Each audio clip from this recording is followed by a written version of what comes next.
Sveiki, man labai smagu, kad aš ne vienintelis nusprendžiau praleisti šią šiltą dieną šiame gražiame mokslo festivalė. Ir aš iškart prisipažinsiu ir gerbiamo redaktoriaus, kad aš retkarčiais skaitau žmonių žurnalą. Dažniausiai man tenka tai daryti laukiamajame pas savo kirpėją, o kartais tiesiog norėdamas sužinoti, kuriosgi žvaigždės atkeliavo į šių metų Kanų festivalį. Žurnale labai dažnai pasakojama apie turtingų žymių žmonių asmeninį gyvenimą ir asmeninio gyvenimo ryšius. Ir aš šiandien jums papasakosiu apie tokį šiek tiek kitokį ryšį esantį kiekvieno iš jūsų gyvenime.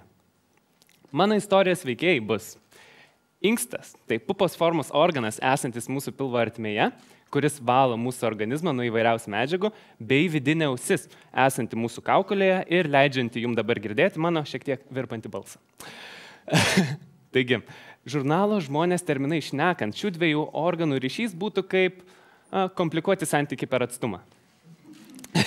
Kadangi jie yra labai nutolę vienas nuo kito ir išoriškai jie yra visiškai nepanašus.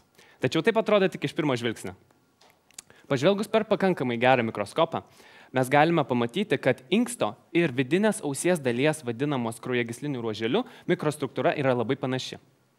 Be to, yra tam tikri vaistai, tam tikros grupės antibiotikai, kurie sutrikdo inkstų funkciją ir klausos funkciją. Be vaistų, kiti blogiečiai yra genetinės ligos, mano daugelių kolegų labai mėgstamas, kaip pavyzdžiui Alporto sindromas, sukeliantis kurtumą ir inkstų funkcijos nepakankamumą.